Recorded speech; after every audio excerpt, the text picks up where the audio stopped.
Hello.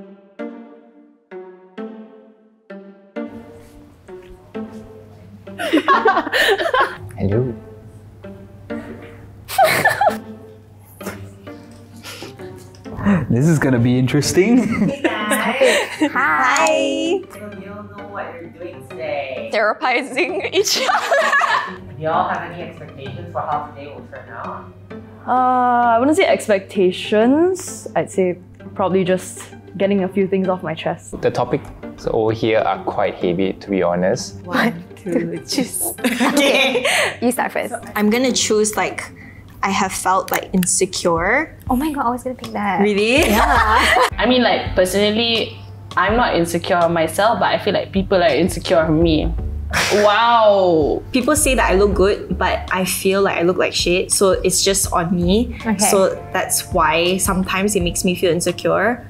But it's all in my head lah. I always feel insecure. I just look like I'm very confident, but like most of the time, like I don't think like I'm smart enough. I mean, everyone has felt insecure before when it comes to like what are people's like expectations of you. So like it gives you like anxiety. When I was a teenager, macam skinny a bit lah kan. Okay. But then puberty, blah, blah, blah, stuff like that. I gained weight. I actually started eating.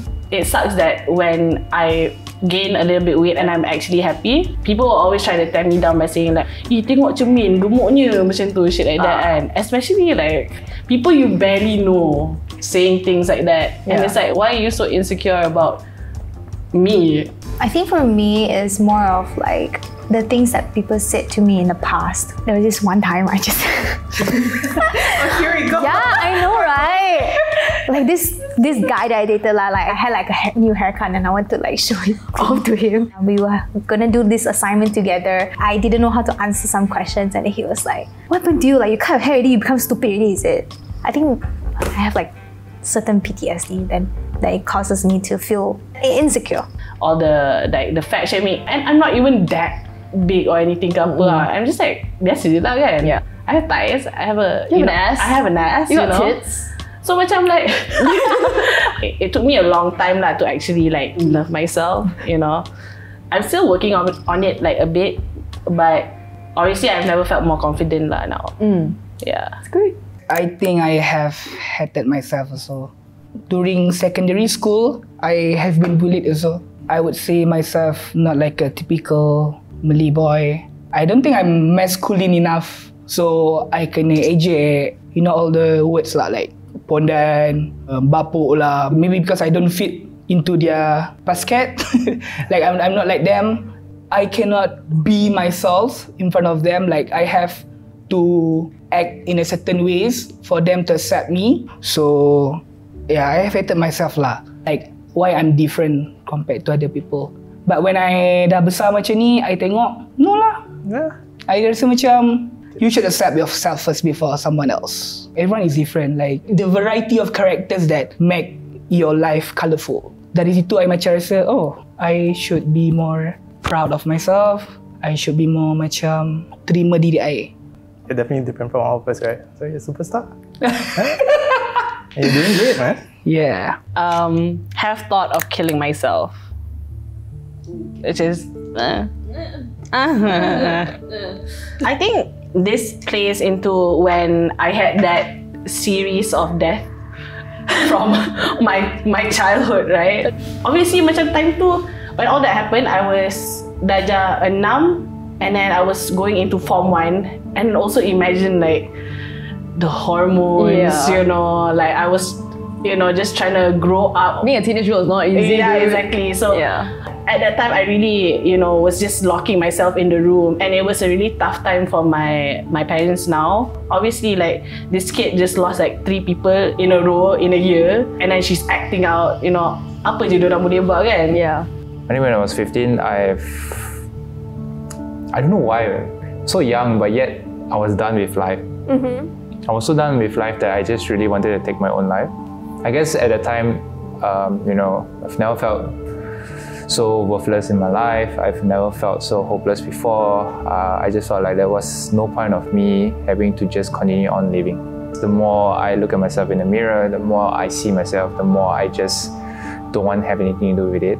So it's crazy enough for me to even utter those words and to even make a decision on the life that God has given, right? Kita budak kecil kan, so we don't know how to do it and whatever. Yeah. You know, we don't have the access pun. But the thought was always there for like, I think, 2 years. People would just like macam assume that, oh, you're just like an angsty teen, you know, you're in your emo phase, you know. But like, I was actually like going through it. I'm like proper emo. You know, I'm like, oh. Yeah, mine was 13, not 15. Even younger. I thought about killing myself at the age of 9 years old. Damn. Yeah, that was pretty bad. I guess it ties into, for me, not having any reason to live. So, you know, people always say, you got your friends, you got your family. But in that moment when you're in such a low place, you really don't think about that. That's why today I'm very aware of what I'm saying when people are like suicidal, because I've been in that position where people say, no, you shouldn't kill yourself, you know, then how would your parents feel? And I feel like, that's not what I want to hear right now. I don't care. When you've been there at rock bottom, you're not thinking about anything else or anyone else. And sometimes you even think like, maybe if I go, it will make everyone else's life easier. My mom was single and she had a serious boyfriend for a while when I was like around 8 to 9 years old. And he was my abuser. Oh no. Yeah. The stupidest thing is that I thought it was so weird that he was hitting me.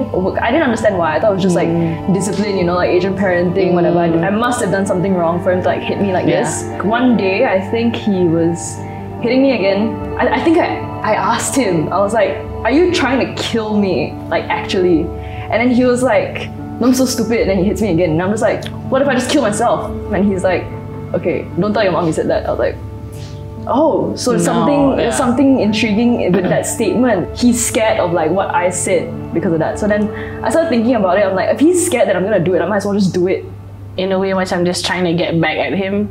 Yeah. And then I sort of like told my friends about this because I obviously didn't understand the weight of like killing yourself when I was 9 years old. Yeah. And my friends told the teachers.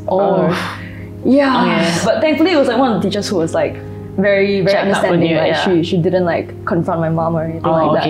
And then she got me into like counseling and therapy and that's good. So clearly in a better place now. Yeah. But it was so weird to think that I was 9 years old. Yeah. In a way, you were just trying to protect yourself lah sebenarnya. Yeah. But it's like weird how that manifested, you know? Yeah. You're 9 years old and your logic time tu macam mana pula kan? Yeah. You know? Like I mentioned just now, I have felt alone. I'm not gonna cry.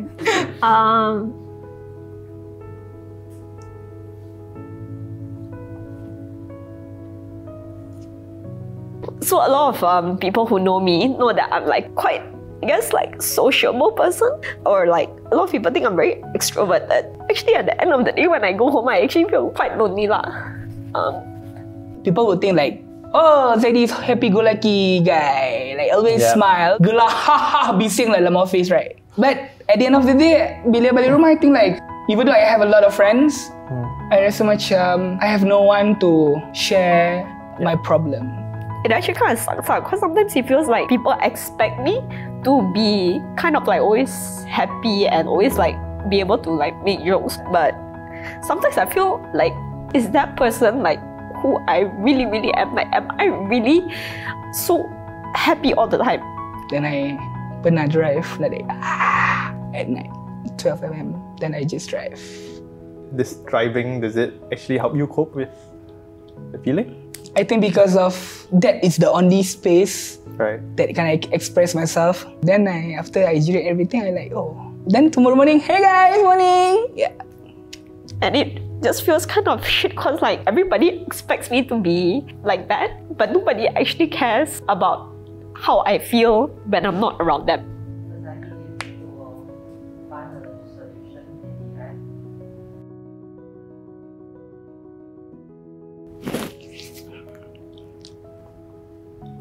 No, don't know. You find it. Trust, you'll find it. Shh, stupid. Malah, it's not stupid lah, dude. No, I'm stupid. Damn it! I said I wasn't going to cry. Okay, so how was today, guys? It was. It was sad, yeah. It's nice to cry sometimes, you know. You feel like after that your eyes, right? My favorite part is the next morning is like the double eyelid, very fat one. I think like I know most of what Nadia went through, and she knows and me I know what she went through, so it's not a big surprise this I session. mean, we cried together. Our motto is always like, don't be sad, but what we mean by don't be sad is like fake it till you make it. Just don't be sad. Don't be sad. Don't be sad. Whoever's watching this, I guess, you probably have went through something similar or about to go through something whatever Tammy and I have gone through. Just don't give up. Find someone whom you can trust, speak out, confront things when it's needed to. Maybe just learn from whatever that we have to share as well. But life's a journey and everyone has their own journey on its own. And hopefully you feel less alone knowing that we also have issues.